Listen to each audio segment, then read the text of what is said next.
Bismillahirrahmanirrahim. Alhamdulillahi Rabbil Alamin. Salatu wa salamu ala ashrafil anbiya'i wal mursalin.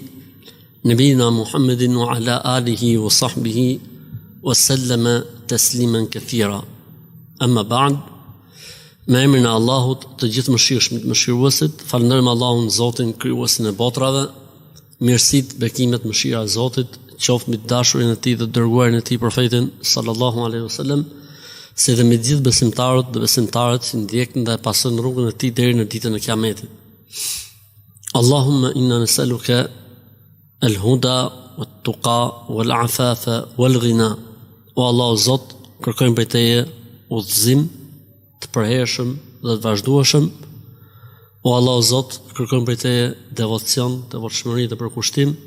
O Allah, Zot, kërkojmë prej Teje ndeshmëri të pastërti, shëndet. O Allah, o Zot, kërkojmë prej Teje të na pasurosh prej mirësive dhe begative të Tua në mënyrë që mos të kemi nevojë për askënd prej krijesave. Allahumma ij'al hadha al-majlis majlisan mubarakan. O Allah, bëje këtë takim të tubuar, këtë takim, këtë tubim të bekuar dhe të mëshiruar. O Allah, o Zot, na mundëso që me ne sot të jenë me lajket e Tua.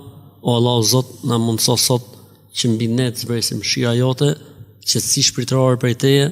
O Allah, o Zot, na mundëso që mos çojmë për këtij vendi vetëm se me gjuna të falura dhe me mëkate të shuara. Amin.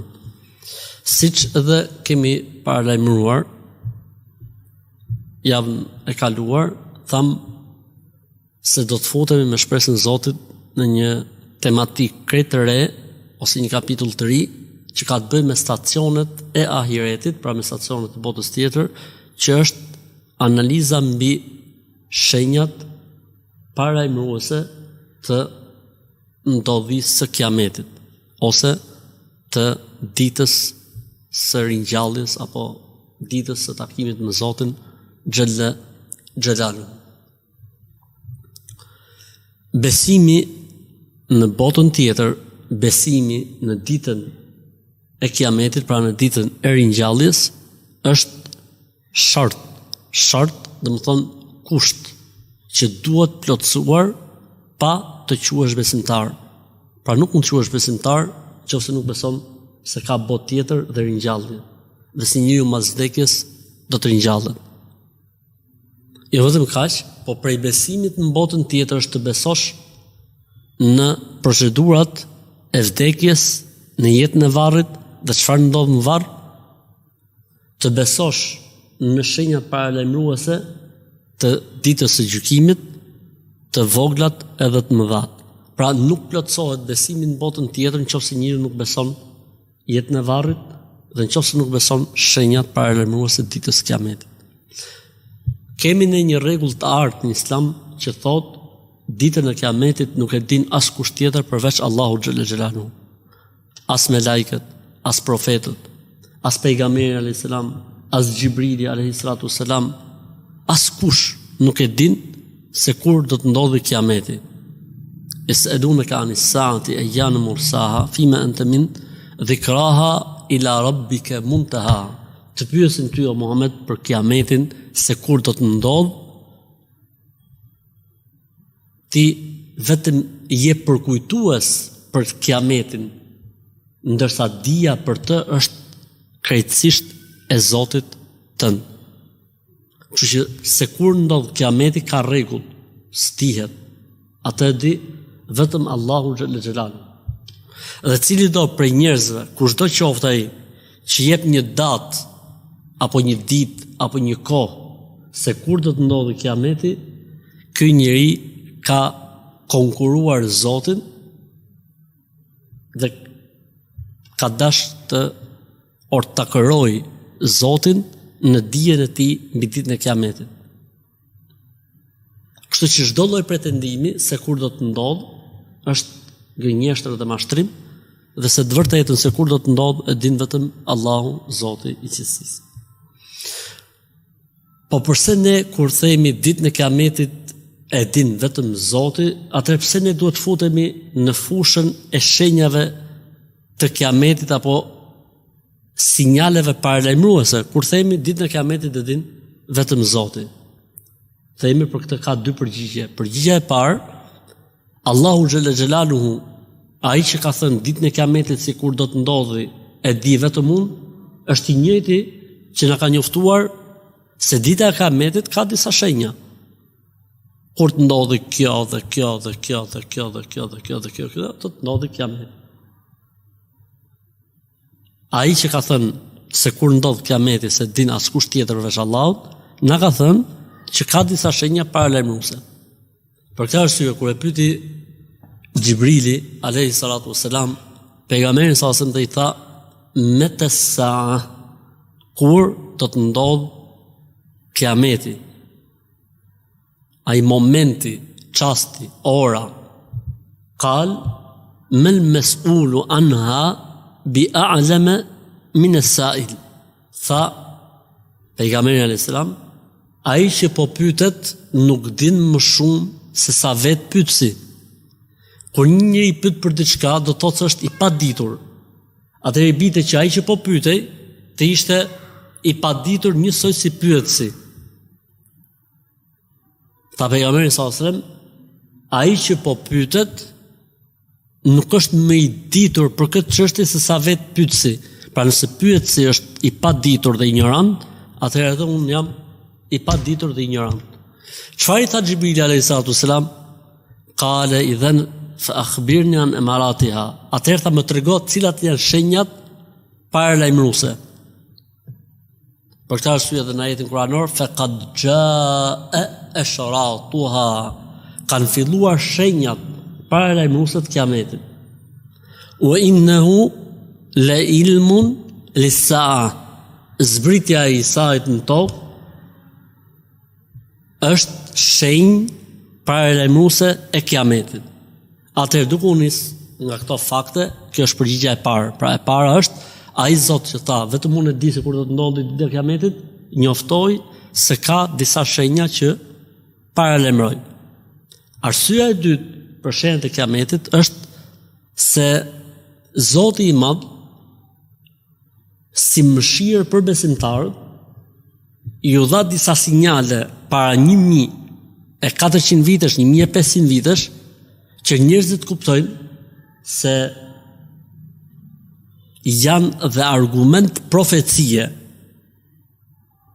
Pra në momentin që pejgamberi sallallahu alajhi wasallam para 1400-1500 vitesh thot, nuk do të bëhet Kiameti derisa të shpërthejë një zjarr i madh mes Mekës dhe Medinës. Dhe mas 700 vjetësh shpërthen vulkan mes Mekës dhe Medinës. Gati sa së mbyti Medinën. Lava. Ata besimtarët e asaj kohe janë sprovu. Kur ka thënë pejgamberi sallallahu alajhi wasallam se kjo do të ndodhi, e kanë besu. Sepse pejgamberi sallallahu alajhi wasallam nuk flet nga vetja e tij, nga Zoti. Besimtarët që kanë jetuar në shekullin 700-800 kur ka ndodhur ngjarja, ndodhi ajo që ka thënë pejgamberi sallallahu alajhi wasallam. E sa situata të tilla ka, për këtë arsye dietarët i numrojnë shenjat e Kiametit si argumente të profecisë.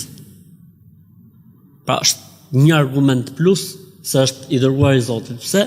Ai njofton përpara 1400 vjetësh se çfarë do të ndodhi dhe ngjarjet ndodhin siç ka njoftuar ai, atë ky është një argument plus. Kam thonë, dhe kjo është mëshirë e Allahut dhe sprovë njëkohësisht.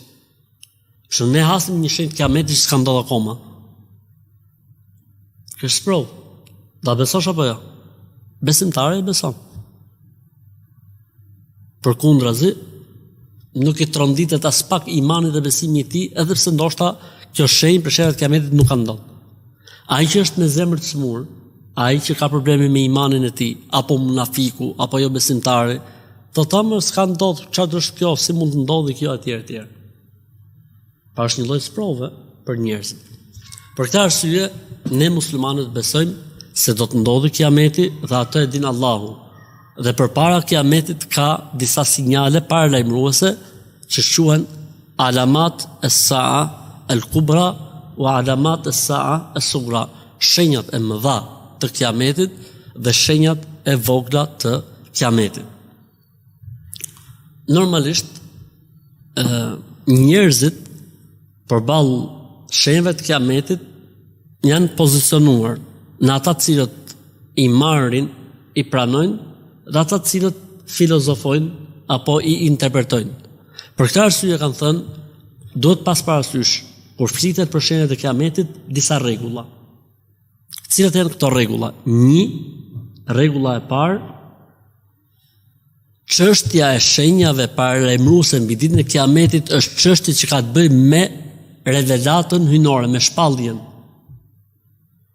Dhe nuk mund shpik dikush një shenjë për shenjat e kiametit, thotë, siç thon për shembull njerëzit, se është thonë, e ka thonë qytati që do të bëhet kiameti pa u bë kjo gjëja, X apo Y. Ndërkohë që s'ekziston kjo si shenjë kiametit, pavarësisht se po ndodh me shumicë. Pra, rruga e vetme për të kuptuar, për të zbuluar apo për të etiketuar diçka se është shenjë për shenjave të kiametit është shpallja. Domethënë, ka thënë Zoti xhalla xhelaluhu, ka thënë dërguari i tij Muhamedi sallallahu alaihi wasallam, apo nëse ka ixhma nga sahabët. Sahabët bin dakord, thonë kjo është për shenjat e kiametit, dakord, sepse sahabiu nuk mund flasi nga vetja e tij. Sahabiu nuk mund flasi nga vetja e tij. Prej gjërave interesante që ka të bëjë me këtë temë është hadithi i njohur ku i dërguari Allahu sallallahu alaihi wasallam i ka lajmëruar njerëzit disa ditë përpara dhe ju ka thonë, filan ditë do të mbaj një ligjërat për çdo gjë që ka ndodhur dhe do të ndodhi deri në ditën e kiametit. Edhe atë ditë ka falë namazin e sabahut me xhamat dhe është çunë kom dhe ka marrë ligjërat deri në drekë. Ka falë drekën, ka mbajt ligjërat deri në ikindi. Ka falë ikindin, ka mbajt ligjërat deri në aksham, ka falë akshamin, ka mbajt ligjërat deri në namaz të yatsis. Ka trajtuar çdo gjë nga fillimi i ekzistencës deri në kiamet, në xhenet dhe në xhenem. Thonë sahabët, hafidhahu man hafidhahu wa nasiyahu man nasiyahu. Kishte prej nesh që majtën gjëra men dhe kishte prej nesh që i harun gjërat. Dhe kjo është një urtësi tjetër, pse njerëzit nuk e kanë mësuar këtë gjë për mend çfarë është tonë dite. Cila është urtësia? Allahu xhalla xhelaluhu në këtë çështje i ka dhënë njerëzit në provë. Po të mbahej mend hadithi, ky është hadithi më i gjatë, s'ka hadith më të gjatë se ky, pse ekziston askund. Ekzistojnë copza nga krijimi i Ademit, si shkoi tek me lajket, çai than me lajket, copza. Historia e Musait, copza nga kjo, copza nga shenjat e kiametit, copza nga kiameti, nga shenjat e mëdha të kiametit, copza nga dita e kiametit, copza, po nuk është e ruaj. Pse? Sepse pastaj binte që dije llogaria fiks. Sepse pejgamberi sallallahu alajhi wasallam ka bërë renditje kronologjike fikse për të gjitha ngjarjet dhe ndodhit nga aja e tyre deri në zhënd e tyre. Pra burimi i vetëm është fjala e Zotit, fjala e pejgamberit sallallahu alajhi wasallam, edhe fjalët i xhmai sahabëve është i padiskutueshëm. Fjalët e sahabëve mbi shenjat e kiametit dikush i konsideron si ijtihad, pra opinion, dhe dikush thotë jo, fjalët e sahabiut në çështjet që kanë bën me gaibin konsiderohen sikur ti ke thon pejgamberi selam, sepse është e pamundur që një sahabi të flasë në çështjet që kanë bën me të fshehtën nga dia e tij. Përveç ndonjërit për sahabëve që ka pas lexuar në librat e mëhershëm. Kanë thonë në këtë rast nuk i pranohen fjala, sepse mund t'i ketë ngatruar gjërat duke qenë se është njeri. Atë rregulla e parë, burimi i vetëm është shpallja. Rregulla e dytë që ka të bëjë me shenjat e kiametit është se njeriu duhet sigurohet. Jo çdo gjë që thuhet Dhe jo çdo gjë që ka nëpër libra duhet pranohet. Pra duhet patjetër njeriu të jetë i sigurt që argumenti është nga fjala e Zotit ose nga fjala e pejgamberit sallallahu alajhi wasallam ose ixhmai sahabëve ose fjalë sahabiu, duke pas parasysh atë që sahabët në çështjet që kanë bërë me gajbin nuk flisin si opinionist, po flisnin me dije nga pejgamberi sallallahu alaihi wasallam. Atëherë kjo është rregulla e dytë. Rregulla e tretë është tek mosngutja në interpretim. Që do të thotë, ti lexon një shenjë për shenjë të kiametit, mos u ngulltuash do të thotë kështu. Po si njeriu duhet të kthehet në interpretimin e shenjave të kiametit, te interpretimi që i ka bërë vetë Zoti ose pejgamberi ose brezat e parë. Dhe nuk mund t'i lihet interpretimi i shenjave të kiametit njerëzve të kësaj kohe. Pse? Sepse është e pamundur që pejgamberi sallallahu alajhi wasallam mos t'i sqaronte këto gjëra për ummetin e tij. Ai na ka mësuar neve se si hyhet në banjo, si dilet për banjë. Çfarë themi kur hajmë bukë dhe çfarë themi kur mbarojmë bukën. Çfarë themi kur shkojmë shtrat dhe çfarë themi kur çohemi nga shtrati. Si duhet lahemi në banjo e çfarë duhet themi mbas i mbarojmë abdesin, e jo më mos të jenë sqaruar këto tema që janë bazike. Për këtë arsye duhet jemi shumë të kujdesshëm tek interpretimet që i bëjnë njerëzit. Dhe duhet ta pyesim Zotnin ose njeriu ose personin, ku mbështetesh në këtë lloj interpretimi? Ku mbështetesh në këtë lloj interpretimi? Përndryshe duhet marr me rezervë. Nuk themi se s'ja qëllon, po duhet marr me rezervë. 4. Kujdesin nga interpretimi i shenjave të kiametit me ngjarje reale, sepse ka ngjarje që përsëritet. Dhe ka raste që shenjat e kiametit lidhen me njëra tjetrën. Për shembull thotë, kur të ndodhi kjo, do të ndodhi kjo. Nëse ti thua që kjo që po ndodh tani është shenjë kiameti dhe pastaj nuk ndodh tjetra, atëherë ti ke përgjigjëstruar. Pa dashje, indirekt. Jo se quhesh qafir, po ke rënë gabim. Për këtë arsye dhe dietarët, për shembull kur për disa shenja të vogla të kiametit që, si më thënë, janë shumë të qarta, thonë dhe thuhet pra ose mendohet, kujdesit më dhejve, dhe mendohet që kjo pikrisht tjetë shenja e kiametit për cilën ka parë, për shembull. Tha pejgamberi sallallahu alajhi wasallam, nuk do të bëhet kiameti derisa të shpërthejë një zjarr i madh mes Mekës dhe Medinës, do të ndriçojë kullat e Bosrës dhe me të do të thurin gratë në Sham trikot. Kjo ka ndodhur. Çfarë thot Ibn Haxheri për shembull? Thot dhe mendohet që kjo që ndodhi në filan vit, që ndriçuan për shkak të vulkani, kullat e Basrës dhe gratë e Damaskut thurnin çorape apo triko me dritën e saj, mendohet që kjo të jetë pikërisht ajo shenjë e kiametit për cilën ka lajmëruar pejgamberi sallallahu alaihi wasallam.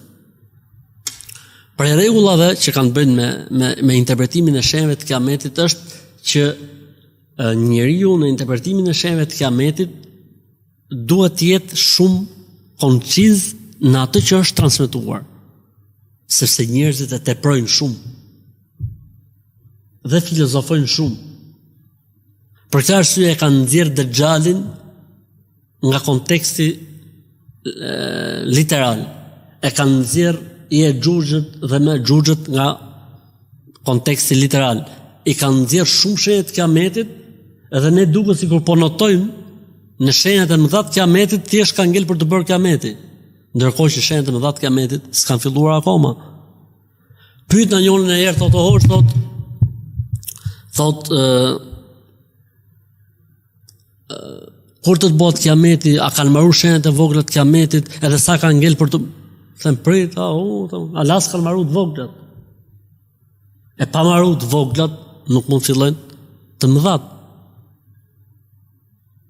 Kështu që se ka njerëz që jetojnë me frikë ose me fobi, dhe ka të tjerë që jetojnë me ëndra, se do të zbresi Imam Mehdiu dhe bimë rat, njerëz që flenë ndafina, e të tjerë që jetojnë me fobi, se po mund të ndodhi nesër apo pas nesër. ndërkohë që kjo është çështje që i takon Zotit, e askush nuk e din se kur do të ndodhi, dhe se shenjat e kiametit nuk kanë mbaruar akoma të voglat, që me thënë kanë filluar të mëdhat, sepse shenjat e mëdha të kiametit ndjekin njëra tjetrën. Siç e tha pejgamberi sallallahu alajhi wasallam, shenjat e kiametit të mëdhat janë si shembulli i ruazave në një fije peri. Nëse pritet fija e perit, ruazat ndjekin njëra tjetrën. Kështu që përfitoj nga rasti të qetësoj të gjithë të shqetësuarit për këtë temë, se shenjat e mëdha të kiametit nuk kanë filluar, as shenjat e mesme apo të ndërmjetme që bëjnë lidhjen mes të voglave dhe të mëdhave akoma s'nuk hiç, po edhe shenjat e vogla të kiametit akoma s'nuk, pra akoma nuk kanë mbaruar, kështu që për kiamet mos u bëni merak. Atë e din vetëm Allahu se kur do të ndodhi, po faktikisht ne e kemi thonë edhe më herët, ne duhet bëhemi merak për një kiamet tjetër, që është vdekja e njeriut. Për këtë arsye, ndër fjalët e trashëguara nga të parët tanë është men mate faqad qamet qiyametuhu. Ai që ndron jetë, ai që vdes, ka filluar për të kiameti, dhe kjo është e vërtetë. Ai që ndron jetë, ka filluar për të udhëtimi i ahiretit, udhëtimi i botës tjetër, dhe njeriu pikërisht për këtë duhet përgatitet më shumë se sa të vrasë mendjen se o do të bëhet tani apo do të bëhet pastaj, apo siç tha që duhet thirr i kameti direkt i akshamit. Pa u thirrë zani, më njëherë mas e zanit tha duhet thirr i kameti. Po pse? Se tha për aksham do të bëhet kiameti. E po u bë kiameti, të paktën ta kemi fal farzën.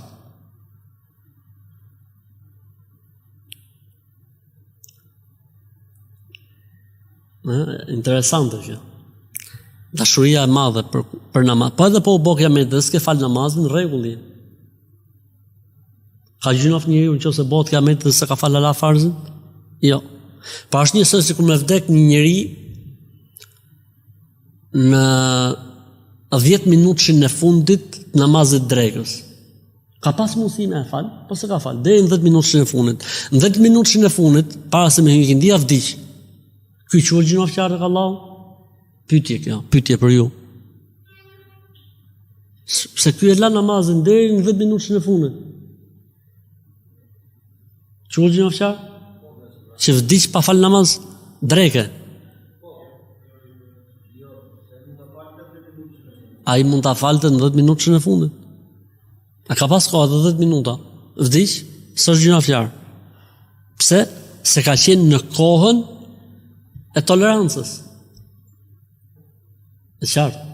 Ka qenë në kohën e tolerancës, kështu që nuk ka për të mëkat. Kështu që edhe këta njerëz që besojnë se mas e zanit akshamit duhet thirr patjetër i kametin se mos bëhet kiameti dhe na gjen pa fal akshamin, edhe si kur të ishte kjo e vërtet, dhe të na gjete neve kiameti pa fal farzin për shkak të sa u thirr ezani, ne netëm të bëj dua dhe dhikr ose të falat 2 rekatëshin mes ezanit dhe i kametit, edhe u bë kiameti pa u thirr i kametit. S'kemi më katë tek Allahu xhelal. E rëndësishme, njeriu në raport me shenjat e kiametit, normalisht që shef edhe atë urtësinë e Zotit xhelaluhu dhe dashurinë e Allahut për ummetin e Muhamedit alayhis salam, saqë i ka sajdis me këto shenjat e kiametit. Dhe muslimani në momente të caktuara apo në rrethana të caktuara krenohet. Pejgamberi sallallahu alajhi wasallam ka thënë, nuk do të bëhet kiameti pa ndodhur kjo. Nuk do të bëhet kiameti pa ndodhur kjo. Prej shenjave të kiametit është se do të ndodhi kjo. Edhe me të vërtetë, subhanallah, i shef sa shenja e kiametit, la ilaha illallah. Me të vërtetë njeriu, do të thonë, shtohet ose më mirë thon forcohet në iman dhe në besim. Për shembull, se do t'i marrim në shenjën inshallah, thot yefshul kadhib, ose thot yadhharul qalam, taqarab al aswaq, jefshu zina, nuk do të bëhet kiameti, për shembull thot, derisa njerëzit bëjnë zina rrugës, si kafshët, immoralitetin ta bëjnë haptës. Më i miri asaj kohe do të jetë ai që i thot të paktën mos e boni në rrugë, më i miri asaj kohe. La ilaha illallah. Nëllë kjo sot? Apo nuk nëllë? Ka pas raste që kanë nëllë, edhe i bëhet reklam, edhe i shfaqet, edhe i thuhet që është krenari një gjë e tillë etj. La ilaha illallah. Pra, besimtari në situata të tilla forcohet edhe më shumë në iman dhe në besim. Sepse lejsel khabaru kel muajene. Është ndryshe kur e di diçka, e beson, dhe është ndryshe kur e shef me sy dhe e përjeton. Dhe kjo është prej urtësive të Zotit dhe mirësive të Allahut xhel xhelal. Atëherë duhet kemi parasysh ato rregullat që tham, nuk duhet ngutemi, duhet ta marrim nga argumenti, nuk duhet të regohemi shumë racional në interpretim, dhe s'duhet pranojmë lloj-lloj filozofie e lloj-lloj kodiun, saqë ka prej atyre njerëz që i kanë humbë krejtësi shenjat e kiametit dhe të gjitha shenjat e kiametit i kanë interpretuar virus, e keqja, televizori, antenat, e ku dëgjojnë e tjera dhe kanë humbë komplet shenjat e kiametit, ato që ne i quajmë shenjat të mëdha të kiametit. Çështja tjetër, cili është dallimi mes shenjave të mëdha të kiametit dhe shenjave të vogla të kiametit? Shenjat e vogla të kiametit tregojnë dhe paralajmërojnë se do të ndodhi kiameti, po koha është e largët. Shenjat e mëdha të kiametit tregojnë se do të ndodhi kiameti dhe koha nuk është më e largët, po është afruar shumë. Shenjat, cili është kandari ose cili është kufiri ndarës mes asaj që quhet shenjat e mëdha të kiametit dhe shenjat e vogla të kiametit. Shenjat e vogla të kiametit janë përmendur nga pejgamberi sallallahu alajhi wasallam si shenja pa një, si më thënë, përcaktim ngulmues. Ndërsa shenjat e mëdha të kiametit janë përmendur bashkë të gjitha me përcaktim ngulmues. Pra, i është kushtuar, është etiketuar me forcë si shenjë e kiametit e tjera. Ndërsa këto të tjera janë përmend lirshëm. Për këtë arsye dhe dietarët i ndajnë në shenjat e vogla dhe shenjat e mëdha. Shenjat e vogla ato që janë shenjat që janë larg dhe shenjat e mëdha ato që janë afër kiametit dhe që janë të lidhura me njëra tjetrën, që quhen përndryshe 10 shenjat e mëdha të kiametit. 10 shenjat e mëdha të kiametit. Atëherë le të futemi me shpresën e Zotit xhel xhelalu tek shenjat e kiametit. Të voglat, pastaj të trajtojmë shenjat e mëdha. Normalisht këtu ne nuk do të bëjmë trajtim krejtësisht shtërues, pra nuk do të futemi me shumë detaje, po do të mundohemi të kuptojmë çdo shenjë. Pra, do të mundohemi që asnjë shenjë për shenjat e kiametit mos na ikë pa e kuptuar mirë. Ndërsa trajtim shtërues jo, sepse nuk është momenti për të ndalë shumë në detaje. Shenjat e vogla të kiametit janë 3 kategori. Shenjat e vogla të kiametit të cilat kanë ndodhur dhe s'përsëriten më.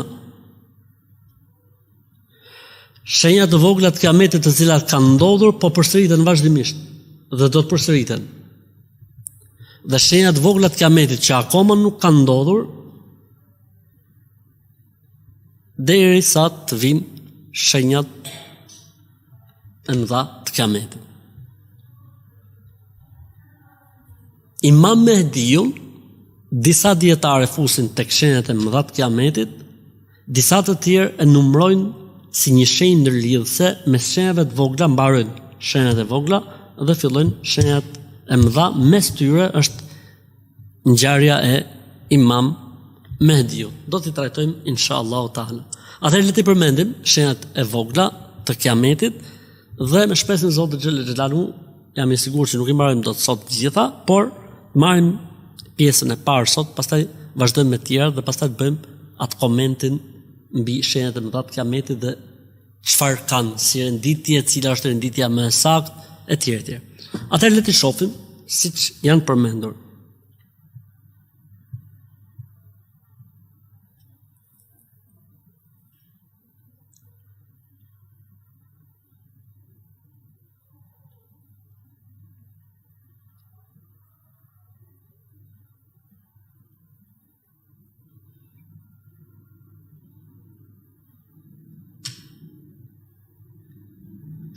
Edhe diçka tjetër, shenjat e Kiametit nuk do të thotë që patjetër kur diçka thuhet është shenjë e Kiametit të jetë haram. Mund të jetë diçka si shenjë paralajmëruese e Kiametit, por nuk do të thotë që është haram. Kush më jep një shembull për këtë? Që është shenjë e Kiametit, po s'do të thotë që është haram. Bravo. Garimi i njerëzve në vila apo në kulla pa arsye. Nuk të thotë që është haram, por s'është e pëlqyeshme që njeriu të harxojë pasurinë e tij për gjëra që s'do të përdorë asnjëherë për shemb. Ose thotë për shemb të Kiametit është xhami do të kthehen në rrugë. Që nuk do të thotë që s'lejohet me kalu në xhami nga i krahun tjetër. Qartë? Pra jo, çdo gjë për cilën thuhet shenjë Kiameti do të thotë se është haram. Mund të jetë haram, mund të jetë halal. E qartë? Mirë. Shenjat e vogla. Dërgimi i profetit alayhis salam si pejgamber dhe profet. Pra ardhja e pejgamberit sallallahu alaihi wasallam si pejgamber është një shenjë paralajmëruese se Kiameti është duke ardhur. Sepse ky është profeti i fundit. Në momentin që thu profeti i fundit, do të thotë mbas këtij nuk ka më profet tjetër, s'ka më kohë. Për këtë arsye pejgamberi sallallahu alajhi wasallam e ngjasoi ardhin e tij në këtë botë si kohën, cilën kohë ditës. Ardhin e tij në kohën e ikindis. Për këtë arsye shkojnë disa njerëz dhe thonë, me që kaq atëherë i bie më u bë kaq, s'ka lidhje kjo punë fare. Ai ka dhënë shembullimin e dërgesës së tij me kohën e ikindis për t'tregu kohën e shkurtër dhe shpërblimin e madh.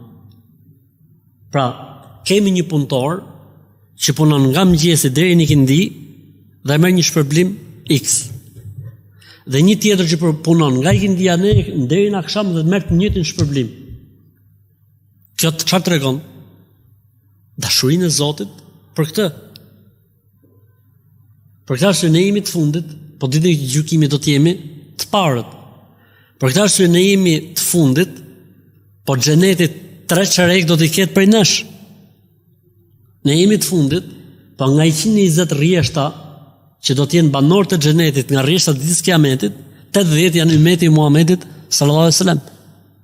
Nga 1000 veta që do të futen në xhenem, 1 do të jetë ummeti i Muhamedit alayhi salatu wasalam. E të tjera mirësi dhe begati që Zoti mod ja ka dhënë ummetit Muhamedit, gjë që tregon dashurinë. E Allahu xhallahu për ummetin e Muhamedit alayhi salatu wasalam, sepse i Zoti i punës di vetë se si shpërblen. I Zoti i punës din vetë se si shpërblen. Unë duhet që filonit vetëm se punon 1 orë t'i japi rrogë shumë të mirë. Ndërkohë që me njerëzit e tjerë kanë një orar 8 orësh dhe marrin një rrogë njësoj si ai. I kanë bërë kujt pa drejtësi? Sepse ai tjetër kur vjen me punu 8 orë, shef kushtet, kriteret, sanksionet dhe firmos. Ka pa drejtësi në këtë mes? S'ka pa drejtësi. Unë jam ai që e kam dhe e vendos rregullat si dua unë. Ty po të pëlqeu bojëm, nëse nuk pëlqen, shko gjithë ju. Zoti i Madh e ka vendosur këtë lloj rregulli për ummetin e Muhamedit alayhis salam. Kohë e shkurtër, jetë e shkurtër, shpërblim i madh. Pra llogaritë ti për shembull, një njeri nga ummeti i Muhamedit alayhis salam të arrin atë në kadrit 50 vjet, shumëzoje për më shumë se 83 e më shpërblimin tek Zoti sa i del. 50 herë 83. Shife, në makinë llogarise? Ë?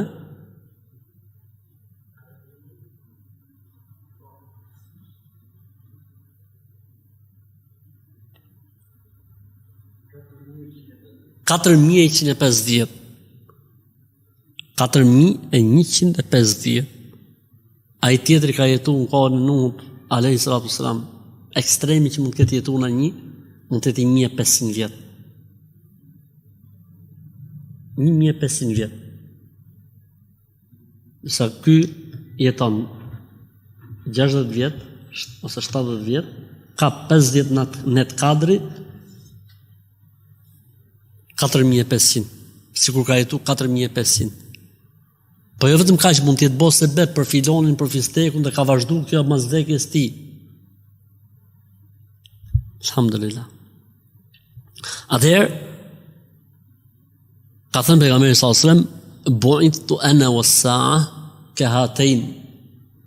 Jam dërguar unë në krahasim me ditën e Kiametit si këto dy gishtat. Tani si këto dy gishtat a nga cepin cep, apo si këto dy gishtat sa është diferenca mes dy gishtave? Si komentohet kjo? Komenti është se ditët ke Zoti nuk janë si ditët tek ne. Wa inna yawman 'inda rabbika ka alfi sanatin mimma ta'udun. Një ditë tek Zoti është sa 1000 vite në tokë. Qartë. Që thot? Atë shenja e parë është dërgimi, jo shenja e parë, po prej shenjave të vogla të Kiametit është dërgimi në tokë i pejgamberit sallallahu alaihi wasallam. 2. Vdekja e pejgamberit alaihi salatu wasallam. Në një hadith i ka thënë njëri prej sahabëve, numro ndër shenjat e Kiametit, dhe ka përmend disa gjëra dhe ka thënë mauti, vdekja ime. Vdekja e pejgamberit sallallahu alajhi wasallam është një shenjë për shenjave të vogla të Kiametit. Jo tani ndërkohë që ne do i përmendim boni atë ndarjen. Shenja që kanë ndodhur dhe s'përsëriten, shenja që mund përsëriten dhe shenja që akoma nuk kanë ndodhur. 3. Çlirimi i Kudsit Sherifit. Çlirimi i Kudsit ose i Jeruzalemit që ka ndodhur në kohën e kujt? Omer ibn al-Khattabit radiallahu ta'ala anhu. Për këtë arsye në hadith thot, numro përpara Kiametit dhe ka përmend për shemb thot Fathu Beitil Maqdis. Çlirimi i Kudsit Sherifit, pra i Kudsit, është për shemb të vogla të Kiametit.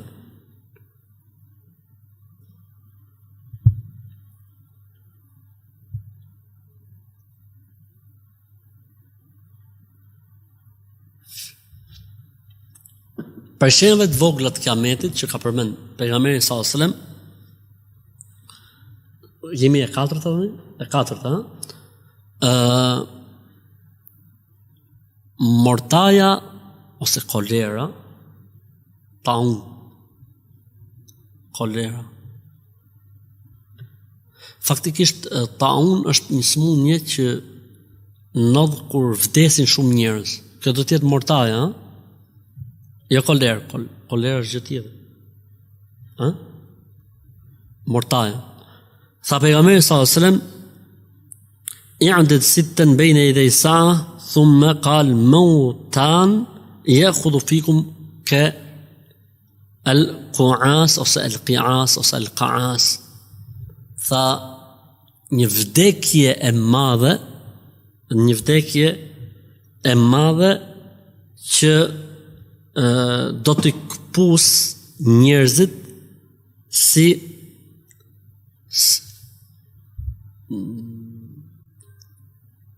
do t'i këpus njerëzit, do më thonë do t'jetë këshu në masive. Dhe kur ka ndodhë kjo ka ndodhë me mortajën e Amuasit, që kanë vdek në të 25.000 njerëz. Dhe në të kanë vdek disa prej sahabëve, të është a historia që ishte Omeri me sahabët e po thojshin, kishin marrë vesh që ka rënë mortaja në një vend, dhe atë futemi, a mos të futemi, dikush thoshte caktimi i Zotit, nuk i ikin dot caktimi i Zotit, dikush derisa tha njëri për sahabëve, e kam dëgjuar pejgamberin sallallahu alajhi wasallam, që se bie mortaja në një vend, mos u futnin të, e nëse ju zën në një vend, mos dilni prej atij vendi. Kështu që tha ne përderisa si mi fut akoma aty, ne tha mos të futemi dhe ndrojmë rrugë. Dhe kështu bën sahabët e pejgamberit sallallahu alajhi wasallam, ndërkohë që në pjesën e Shamit pas të kura ajo 25.000 njerëz. Dhe ndërto, kanë ndruar jetë shumë për sahabëve, pra për shokëve të pejgamberit sallallahu alaihi wasallam. Për shenjave të kiametit të vogla, gjithashtu është përhapja më të madhe dhe lehtësimi i pasurimit. Ti tani mos krahaso problemet që kemi ne në Shqipëri. Flitet në koncept përgjithshëm. Lehtësimi i pasurimit. Sa që tha pejgamberi sallallahu alajhi wasallam, do të vijë një kohë që do të vijë një kohë që njerëzit do të dalin me dhënë zakatin, po s'do të ketë njëri që ua merr zakatin. S'ka nevojë me marrë njëri zakat. Kur ka ndodhur kjo për shembull brenda historisë islame? Kur ka ndodhur në kohën e Omer ibn Abdulazizit. Dilshin të pasurit me dhënë zakat dhe s'ua merrte njëri zakatin sepse s'kishte njëri në khilafetin e tij që ishte meritor për zakatin. Atë çfarë bën? Fillon të ndërtojnë institucionet e vakufit me parat e zakatit të pa derdhura, i mlidh të shteti dhe bën të vakufe. Kur mbaron të gjitha, atëherë fillon të bëjnë vakufe për të smurët, e spitalet, kur mbaron të gjitha, fillon të bëjnë vakufe për kafshët, pa të zot ose të smura, etj. etj. Kur mbaron dhe këto, bleshin gruar dhe e hidhshin në përmale, për zojt, për kafshët e egra, kështu me radhë. Koha Omer ibn Abdulazizit ka qenë kohë e veçantë. Për këtë arsye, kur ka ndruar jetë Omer ibn Abdulazizi, kanë zbrit barit nga malet. Sa ata se dishin se çfarë ka ndodhur. Po erdhën në qytet dhe i pyetin njerëzit pse zbritët. Thanë ka ndodhur diçka. Mendojmë që ka ndruar jetë halifi. Po pse? Tha deri dje s'na ka ndodhur që na kanë sulmuar ndonjëherë ujqrit, delet. Mron për herë të parë na kanë sulmuar ujqrit delet, do të thotë se ka ndodhur diçka në qytet. Edhe me të vërtetë ishte nata që ka ndruar jetë Omer ibn Abdulaziz. Rahimahullah, Allahu e mëshiroft, që e numrojnë dietarët prej khulefave të drejtë dhe të udhëzuar, Allahu e mëshiroft. Për këtyre shenjave të kiametit që i ka përmend pejgamberi sallallahu alajhi wasallam, thotë shfaqja e sprovave haptas. Do të thonë sprovat, nëse deri dikur i mante turpi, i mante tradita, i mante kultura, më nuk ka. Çdo gjë tani është bërë haptas, çdo gjë është bërë e dukshme, madje Allahu na fal, ka shkuar në një fazë më të përparuar, që është lavdrimi dhe krenimi të krenuarit me sprovat, me flisit, me poshtërsinat. Pra njerëzit e bëjnë keqen, e filmojnë, e reklamojnë, e nxjerrin. Nëse deri dje ishte e turshme, nëse deri dje ishte e rëndë një gjë e tillë, sot është bërë biznes në vete dhe tregti në vete, dhe nëpërmjet saj njerëzit fitojnë sikur të jetë tregti. Allahu na ruaj.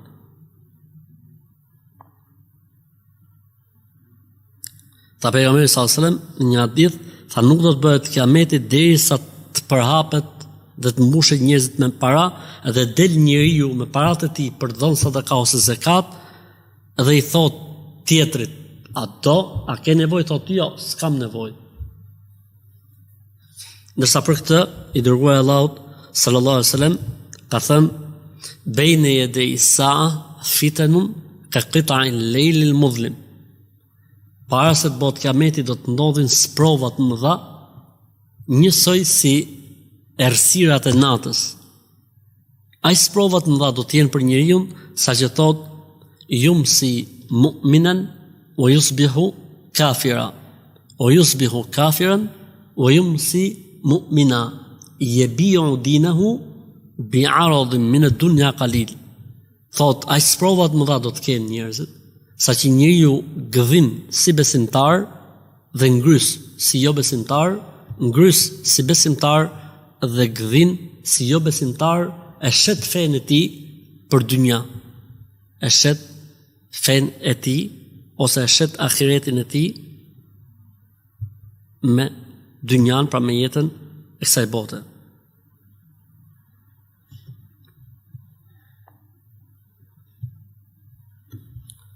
Prej shenjave të kiametit thot yadhharu al-harj. El-harj, kanë pyet o pejgamberi Zot, çfarë është kjo harj? Se kanë ditë sahabët. Tha luftrat ose vrasjet pa arsye. Tani, pa arsye normale dhe të konsideruar, sa ato e kanë një arsye. Zhduken popull në emër të kujt? Në emër të pasurimit të popujve të tjerë. Tu ka arsye, po s'është arsye faktikisht. Vriten njerëzit për gjëra koti. Tu ka arsye, po s'është arsye për të vrarë dhe për të marrë jeta e tjetrit. Dhe kjo është masive. Pra nëse ka pas ndodhur më përpara raste tek këtu, kjo është bërë masive. Për këtë arsye, do të thonë, vdekjet të tilla në botë numërohen në çdo minutë. Në çdo minutë kaq, çdo vend. Pa arsye, se kur ka një arsye të konsideruar, okay, dikush sulmohet, vetë mbrohet, dikush sulmohet në pasurinë e tij, vetë mbrohet. Ka, do të thonë, po pa arsye, pa justifikim, kjo është koha për cilën ka njoftuar pejgamberi sallallahu alaihi wasallam. Prej shenjave gjithashtu të kiametit është përhapja e qetësisë dhe e sigurisë. Pra shif luftra pa arsye, vrasje pa arsye, po edhe siguri e madhe. Prej shenjave të kiametit. Pra se nëse në atë kohë njerëzit e kishin shumë vështirë të lëviznin qetë etj, tha pejgamberi sallallahu nuk do të bëhet kiameti derisa të përhapet në tokë siguria. Me të vërtetë sot njeriu shkon në Amerikë, shkon në Australi, shkon në Francë, shkon në Afrikë, edhe shkon edhe kthehet shnosh e mirë. Subhanallah. Pra në të njëjtën kohë që ka, po në të njëjtën kohë është edhe kjo tjetra. Tani nga mund ta ketë thënë pejgamberi sallallahu alajhi wasallam këtë gjë? Nga e gjeti? Patjetër që ka pas sinjal nga Zoti i gjithësisë. Për shenjave të vogla të kiametit thot dhuhur nar bil Hijaz. Shpërthimi i një zjarri të madh në Hijaz. Hijaz quhet pjesa e Mekës dhe e Medinës. Dhe kjo ka ndodhur, e përmendëm ne pak më përpara, thot tudiu ibil Basra. Pra edhe devet e Basrës në Irak do të ndriçojnë prej këtij zjarri dhe normalisht, domethënë në mesin e shekullit të 7 të Hijretit ka ndodhur kjo gjë në vitin 645 të Hijretit ka shpërthy zjarr, do thon vulkan, pejgamberi nuk e ka quajtur vulkan, por e ka quajtur zjarr dhe domethënë ka ardhur deri afër xhamisë pejgamberit sallallahu alaihi wasallam. Për shenjave të kiametit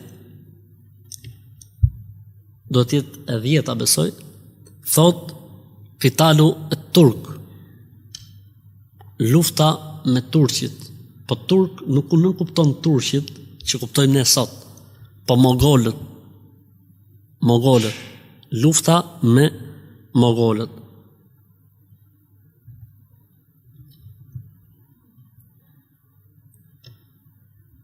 Madje ka një hadith interesant për mogolët, thot utruku turke ma terakukum, mos i luni derisa s'ju kanë lujt. Pra mos i prekni, mos i ngacmoni, mos e inicioni ju të parët. Edhe subhanallahu, kush lexon historinë e përballjes së parë mes Islamit dhe mogolëve është një fis i fundit, ka shku dhe ka sulmu i pari. Dhe ata pastaj e nisën atje dhe mbarun ku? Në Bagdad. Shujtën çdo gjë, prishën çdo gjë, shkatrun çdo gjë. Subhanallah. Si u tha aty në kishin kodër të shigjetarëve. Tha mos zbrisni nga kodra, edhe nëse na shihni se kemi fituar, edhe nëse na shihni që sorrat po na hajnë. Ju tha mos zbrisni prej kodrës. Sikur me ju thonë, po na pat që kalum në fitore pak, zbrisni. Dhe më të vërtet ashtu ndodhi. Momenti i parë, fitore, ofensiv, ikën, u zhdukën, fillun këto duke mbledh armët, duke mbledh florinin, duke etj, dhe këta që shifshin, e thanë, a të zbresim se mbaroj. Jo, i thoshte komandanti se, si na thape, po jo vlla, i kishte qëllim që mos luajmë derisa të mbarojmë. Po përderisa mbarojmë zbresim. Jo zbresim, nga 15, 10 zbritën, 5 ndritën, Khalidi kur e pa që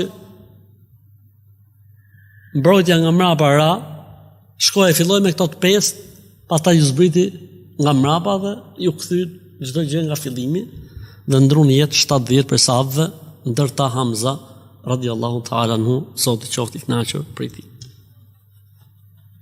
Thot la taqumu as-sa'atu hatta tuqatilu al-khawzan wa karman min al-aajim humr al-wujuh fatis al-unuf sigar al-ayun ka'anna wujuhum al-mujan wa al-mijan al-mutraqa wa ni'aluhum ash-sha'r.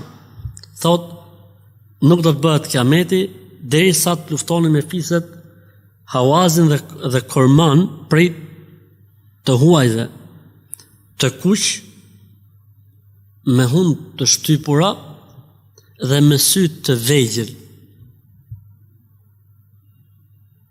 Fytyrat e tyre si Mijan al-Mutraqa, si di sa ta themun, si parzëmarët shtypura.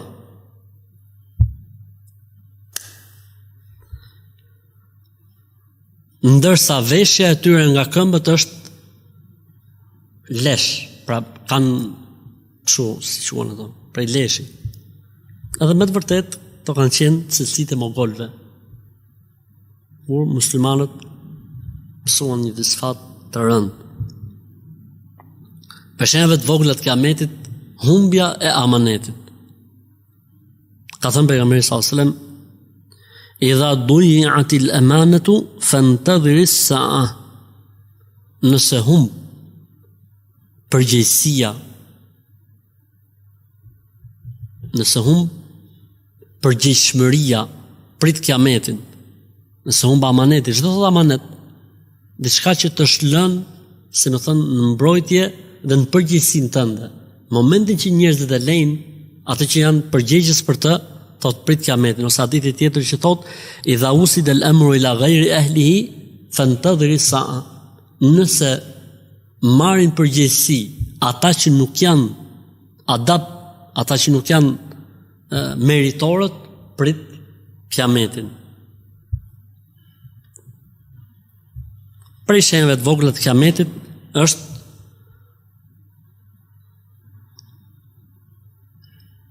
mbledhja e diturisë dhe përhapja e ignorancës, ose humbja e diturisë dhe përhapja e ignorancës.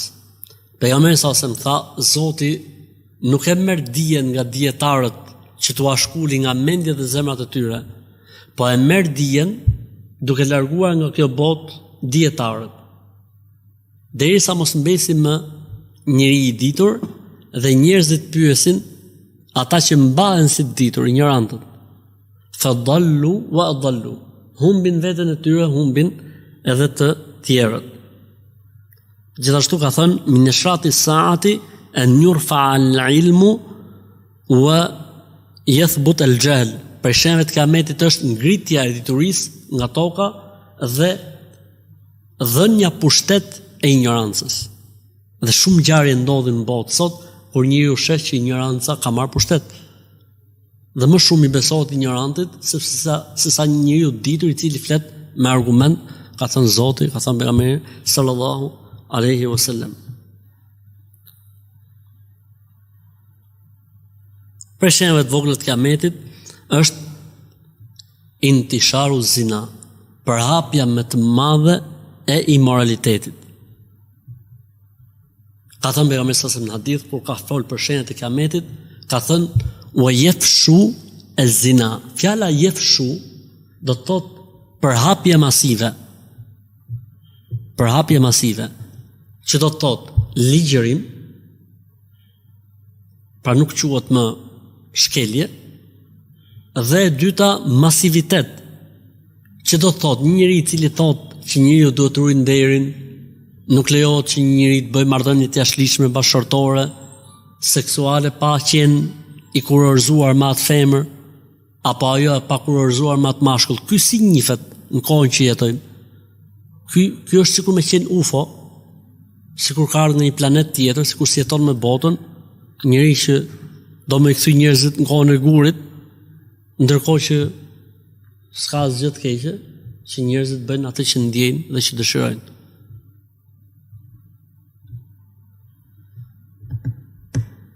Kjo është normale, ka edhe më keq se sa kjo. Ka edhe më keq se sa kjo. Sepse kur krahason ata që shkojnë në të njëjtën gjini në krahasim me immoralitetin, edhe e quajnë krenari, pra diçka për të cilën ata ndjen krenar. Allahu më ruaj. Intisharu riba, përhapja më të madhe e fajdes, e interesave, e kredive. Fajda është fjalë e vjetër, dhe fajda kanë pasur në kuptuar të vjetrit, kur shkojshin tek dikush dhe ipshin borxh, merrshin borxh dhe detyroheshin ta ktheshin më shumë. A ka fajdexhi në këtë kohë? Ka fajdexhi që të krypin kokën në këtë kohë. Dhe ka viktima të mëdha të fajdeve sot në këtë kohë. Por ka dhe fajdexhi të institucionalizuar, të ligjëruar, që janë bankat. Për të arsye pejgamberi sallallahu alaihi wasallam tha: "Leyatiyanna 'ala an-nasi zamanun la yubali al-mar'u bima akhadha al-mal, am min al-halal am min al-haram." Tha, do të vi një kohë që njeriu s'do më ja ditë se nga fiton, nga halali apo nga harami. Hadithi tjetër që thotë, do të vi një kohë që s'do të ketë njeri pa u prek nga kamata, nga interesat, nga kredit. Edhe ai që shpëton, dëgjoje, edhe ai që shpëton nga marrja e saj drejt për drejt, do ta preki pluhuri i saj. Edhe ai që shpëton nga kontrata, që bën kontratë dhe marrëveshje, do ta preki pluhuri i saj, do të ketë forma. Aty thotë, bleje këtë gjën me kredi zero. Edhe kujton, si më thënë vllai ose motra besimtar, se është halal, se thot kredi zero. Dhe unë gjithmonë ju them vëllezër ose motrave, lexoje çfarë thot. Çfarë ka për qëllim kredi zero? Cilat janë sanksionet nëse ti nuk pagun në kohë? Ke sanksione apo jo? Në momentin që ke sanksione, është ajo që i thon vjetrit fajde, po thjesht tu është në dyqan, është e institucionalizuar, faktikisht është fajde në Islam. Jo, po se nuk bëhet ndryshe, sepse kjo është gjë tjetër, pastaj nuk është fusha ime që duhet ta mbuloj se si duhet zgjidhen problemet. Po thjesht për shenjave të kiametit për cilat ka paralajmëruar pejgamberi sallallahu alaihi wasallam. Shfaqja e policëve me shkopa gome. Po si kështu fiks thot, sinfani min ahli nari lam arahuma qawmun ma'hum siyatun ka adhnabil baqar yadribuna biha an-nas. Dy kategori njerëzish si kam parë akoma. Kush po flet? Pejgamberi islam. Po që janë prej banorëve të zjarrit. Ata të cilët kanë me vete gjëra si bishtat e lopëve. Tani llojit e pak shkopin e gomës. Gjëra thot si bishtat e lopëve. Me to rrahin dhe godasin njerëzit. Pra bëhet fjalë këtu kur bëhet fjalë për padrejtësi. Se nëse ai është në drejt, dhe është në zbatim të asaj që është e drejt, s'ka asnjë lloj problemi, por kur është në padrejtësi bëhet fjalë. Për këtë arsye tha pejgamberi sallallahu alajhi wasallam, Abu Huraira si ka thënë, in talet bike muddatun awshakat an tara qauman yaqduna fi sakhatillah wa yaruhuna fi la'natihi fi aydihim mithlu adhnab al-baqar. Tha Abu Huraira, po ti jetosh edhe të sa kohë, do të shohësh tot njerëz cilët kur dalin mëngjes, dalin në hidhrim të Zotit dhe kur kthehen darkët, kthehen në mallkim të Zotit, në duart e tyre kanë diçka si bishtat e lopëve. Pra gjithmonë kjo nuk kupton padrejtësinë, domethënë. Për shenjave të vogla të kiametit, dhe e mbyllim me këtë sot, sepse kemi thënë 45 minuta, thot shfaqja në masivitet e pijeve alkolike dhe deklarimi i tyre si të lejuara, transmetimi tjetër dhe ndryshimi i emrave të tyre për t'i bërë të lejuara. Shfaqja në masivitet dhe deklarimi i tyre të lejuara. Ka thënë, o min shrati sa, ju yushrabul khamr. Masiviteti në pijet alkolike. Masivitet. Dhe deklarimi i tyre të lejuar dhe hadithi tjetër thot ndryshimi i emrave të saj. Pra yusammunaha bi ghayri ismiha.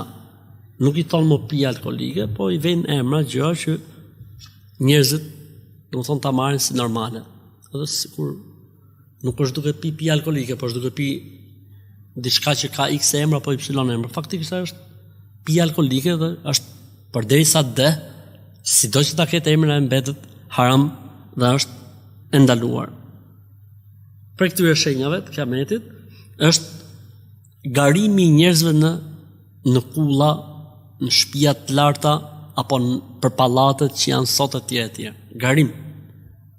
Pra jo thjesht se është e nevojshme, po thjesht për të konkuruar me njëri tjetrin, dhe kjo është në hadithin e Imam Muslimit, thot wa antara al-hufata al-urata al-alata wa ru'a ash-shati yatatawaluna fil bunyan, ti shohësh thot këmbëzbathurit, të zhveshurit, ruajtësit ose barit e deleve dhe dhive që garojnë me njëri tjetrin në ndërtimin e kullave, apo shtëpiave, apo vilave, apo ndërtesave. Mirë, njoftohemi me kaq inshallah taala, sepse janë shumë të shenjat e vogla të kiametit, që do i marrim me shpresën e Zotit edhe në mësimin e radhës, me shpresë të Allahut xhel xhelal. Zoti na fal dhe na mëshiroft. Subhanakallahumma wa bihamdik, nashhadu an la ilaha illa ant, astaghfiruka wa atubu ilaik. Zoti ju ruaj.